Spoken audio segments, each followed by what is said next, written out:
So our first micro talk this morning will be given by Schelly Olson. Schelly is an assistant chief at Grand Fire Protection District Number 1. She is a founder and co-chair of the Grand County Wildland Fire Council and also one of the founding board members for Fire Adapted Colorado.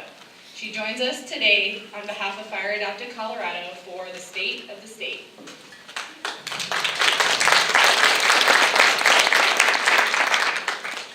Thank you, Lilia, for that introduction. I appreciate it. So I'm going to tell you a really quick story about an illustration of the Cohesive Wildland Strategy. Does everyone know what that is?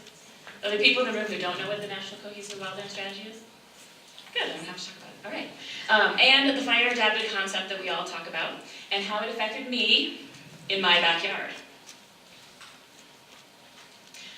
On June 28th, I heard our dispatcher say that there was a wildland fire. It had started near the Grand Lake Golf Course. I live on the third hole. And so I called my husband. I said, get on the scooter and drive over there and see what's going on.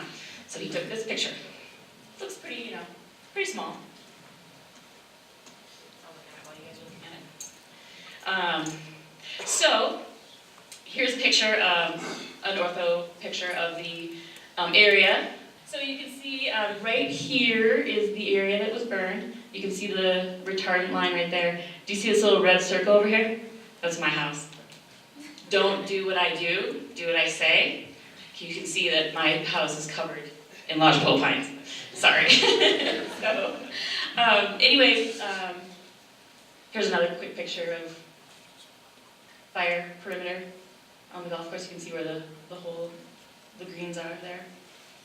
So here's a before picture. In 2015, the Colorado State Forest Service and its partners completed about 220 acres of targeted fuel treatments adjacent to the communities that were impacted by the golf course fire.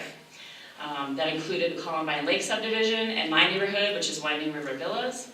And key partners in that were forest product industries, the Grand County Wildland Fire Council, the Grand Lake Metropolitan Recreation District, which owns the golf course, and adjacent landowners, and we used some funds from the Northern Colorado Water Conservancy District to help get these projects done. So here's some before, during, after pictures.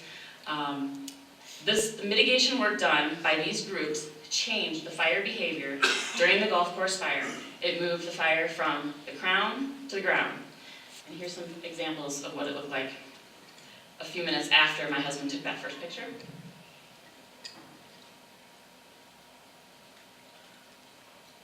So, we fought the golf course fire, and we got air resources.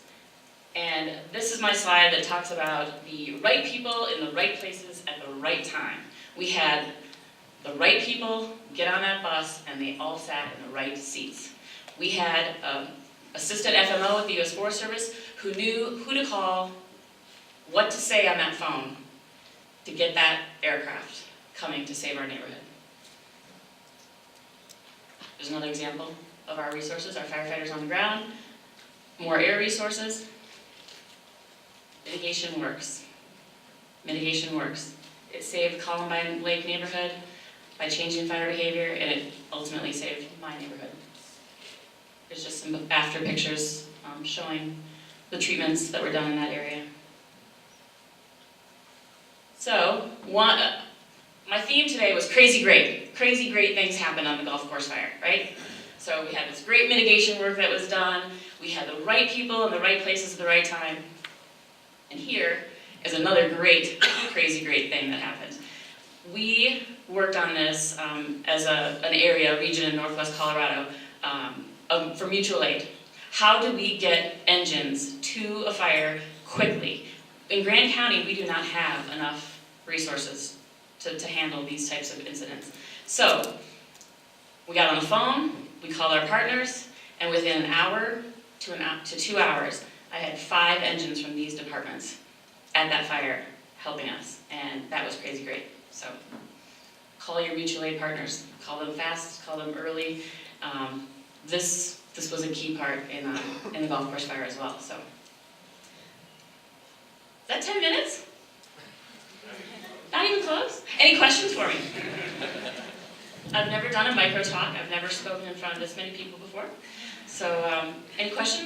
golf course fire and how mitigation saved our neighborhood? Sir? You said you started that in 2015? The work was started in 2015. Yep. And was it completed, or are you still in progress? There's still work to be done, yeah. You can see there's still a lot of fuel out there. But they did it in different units. I don't know, Paul could probably speak to it because he was the one that did it.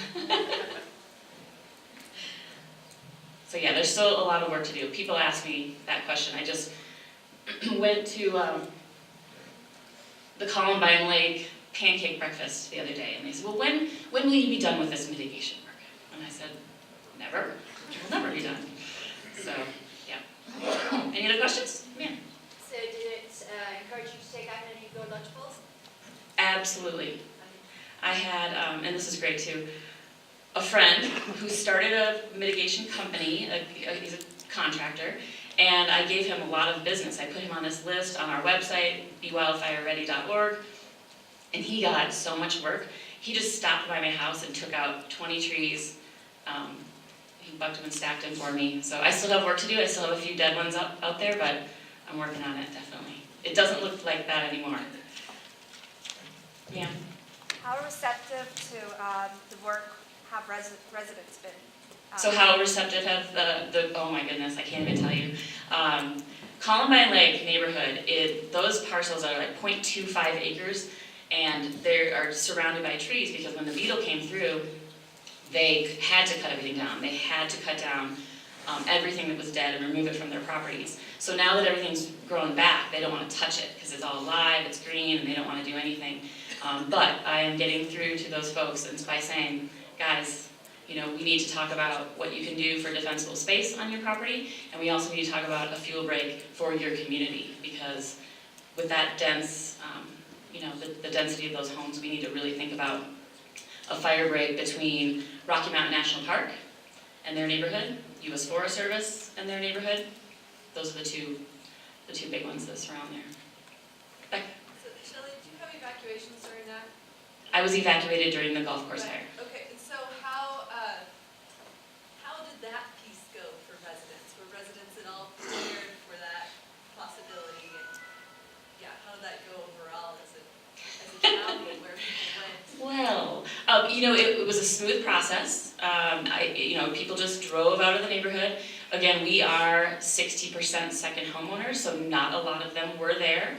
But we did have a full house when we did our community meeting, and the folks that were evacuated were there.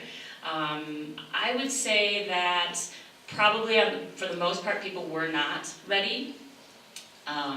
So yeah, we still have a lot of work to do with education, ready, set, go, et cetera. And you know, for perfect example, don't do what I do what I say. I called my husband, I said, evacuate. Number one, he wasn't signed up for Code Red. What's that all about? I mean, if you can't like have your people at your house follow your directions, how can you make other communities do that? So he didn't get the Code Red on his phone, so I had to tell him to evacuate. And then he grabbed the dog and left, and he didn't bring the dog's bed or the food or anything, nothing. So we were not prepared. Yeah. Anybody else? All right, well thank you so much, and thank you all for being here. I'm really excited about the conference, and welcome to Crested Butte.